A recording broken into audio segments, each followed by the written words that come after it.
al mismo tiempo una gran responsabilidad poder compartir con ustedes esta pequeña exposición sobre la historia de la parroquia.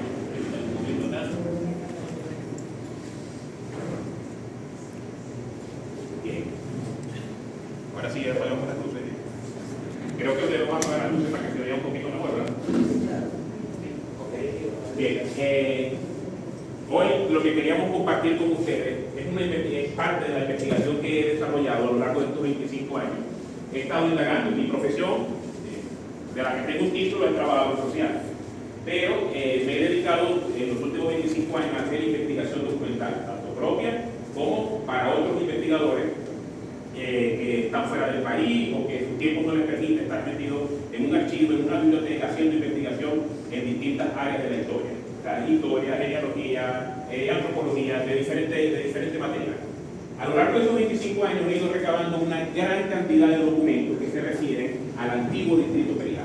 Documentos que están en el Archivo Histórico del Estado Zulia, documentos que están en el Archivo General de la Nación en Caracas, documentos que están en el Palacio de las Academias, en la Academia Nacional de la Historia, documentos que están en Mérida, en Foro, en Valencia, documentos que se refieren a Perijá, sobre distintos aspectos de la historia y de la vida cotidiana del antiguo distrito Perijá, sobre todo en el siglo XIX, que esa es mi área de especialización. Justamente el año en que se crea, el siglo en el que se erige la parroquia Nuestra Señora del Carmen.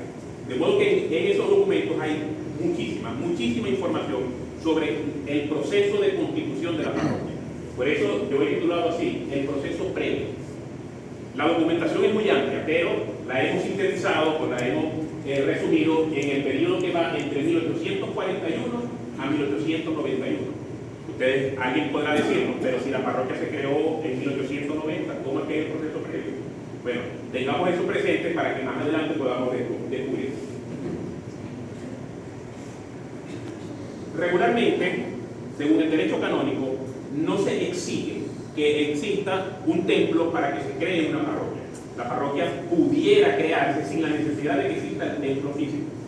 Pero en el siglo XVI, XVII, XVIII, XIX, no fue eso una costumbre. La costumbre era que existiera siempre primero el templo para poder crear posteriormente la parroquia.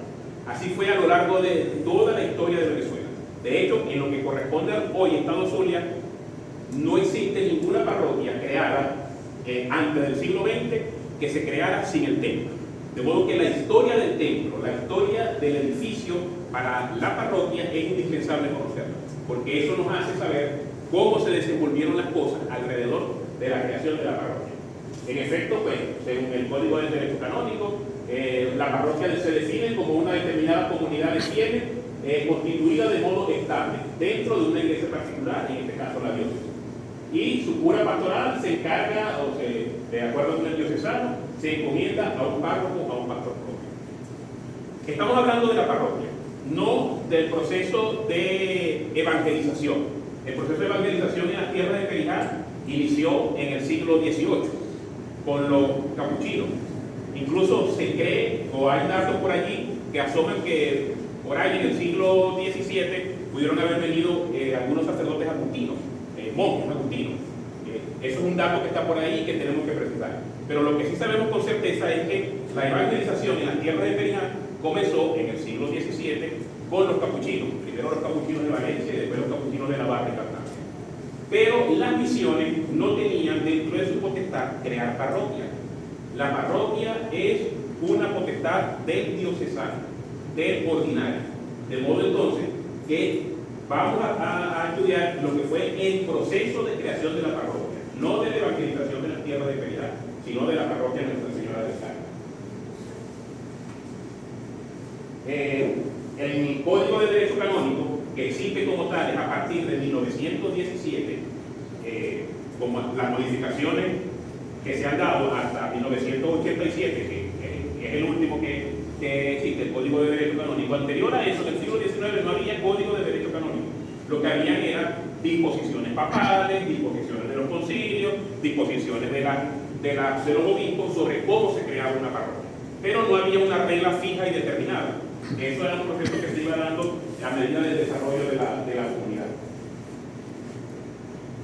La jurisdicción que hoy es Machique, por supuesto que empezó en el siglo XVIII, desde 1723, que en la Villa de Rosario se estableció un cura para administrar todo el territorio extensísimo que era Perijá, desde el Palmar hasta bastante más allá de Santana, porque de hecho las fronteras del antiguo cantón Perijá no estuvieron muy claras a principios y mediados del siglo XIX, no se estaba muy seguro, y tanto es así que, por ejemplo, en una parte, en un periodo del siglo XIX, la gente de Potrerito pensaban que ellos eran perijaneros, porque se les administraba desde aquí eclesiásticamente, y porque la comunicación era más fácil hacia Perijá incluso que hacia Maracaibo, que estaban más cerca.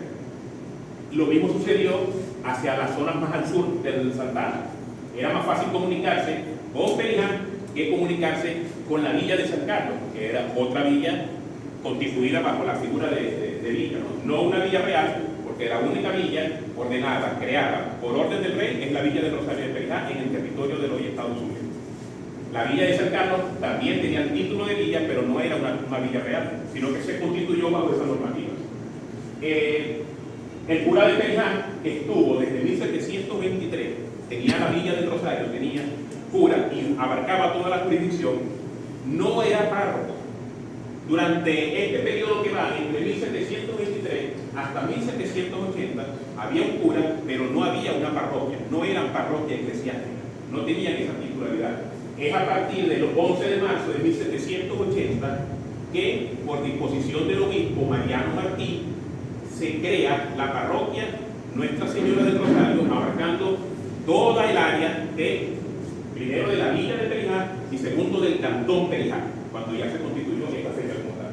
Esta fotografía que vimos acá es una fotografía de la iglesia de Nuestra Señora del Rosario que se tomó entre 1918 y 1919 por un explorador norteamericano, Theodore de Boy, que anduvo por estas tierras, desde Maracaibo y la costa oriental, y pasó por toda esta zona. Y esta es una de las fotografías que tomó. Esta pues la tenemos como referencia, por supuesto, del siglo XVIII, no hay fotografía, no se había inventado todavía esta técnica. Es a partir de 1841, con la erección de la parroquia civil Machique, el 18 de noviembre de 1841, cuando se inicia el despegue del desarrollo político, social, económico y cultural de todas las poblaciones, centros poblados, altos cercanos que están al sur de la costa, a partir de la creación de la parroquia civil Machique. Y es a partir de ese momento, del 18 de noviembre de 1841, cuando se comienzan a tejer toda la estructura político-administrativa para dar ese desarrollo. Y es a partir de ahí también cuando la sociedad que estaba en estas zonas de por acá, en la parroquia que se llamaba Machique o Los Machiques, y todos los pueblos que estaban alrededor comienzan a tener conciencia ya de la necesidad de tener también una autoridad o una figura eclesiástica acá en la zona. Esto que estamos viendo aquí, lamentablemente, pues la pared no nos permite distinguirlo con una mejor precisión, pero esto que tenemos aquí es el decreto original. El original, el acuerdo de la Asamblea Legislativa del Estado Zulia creando la parroquia Machique. Aquí podemos ver las firmas originales del presidente y secretario de la Asamblea Legislativa. Con este documento se crea la parroquia Machique en el antiguo cantón Perijá. Y allí comienza a surgir el proceso también para organizarse eclesiásticamente. Por supuesto, las cosas no se dan inmediatamente o se dan porque sí. Todo es un proceso que lleva apoyo, que lleva trabajo, que lleva organización. No se inició inmediatamente, pero sabemos ya que en el año 1849 ya se estaba estructurando la forma de la parroquia.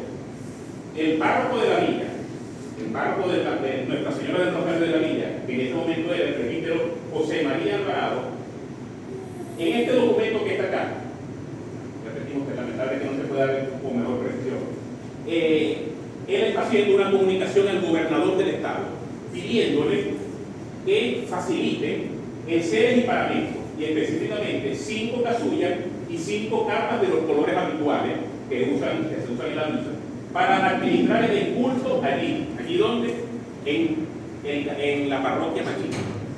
Está pidiendo que le den los instrumentos que la gobernación tenía que proveerle a las parroquias para poder administrar. No era parroquia, pero ya él está pidiendo como cura del cantón de Linares al gobernador que le dé estos enseres y paramentos, 5 casullas y 5 capas de los colores habituales para administrar el culto allí, en Machito, usando un altar portátil que ya se tiene, mientras se construye la capilla que tienen proyectada los vecinos. Un detalle muy importante: no es el cura de la villa, no es el párroco de Nuestra Señora del Rosario el que está promoviendo la construcción de la capilla, son los vecinos de Machique los que están organizándose para tener una capilla. Él solamente está viniendo a prestar los servicios como le corresponde. Un detalle interesante.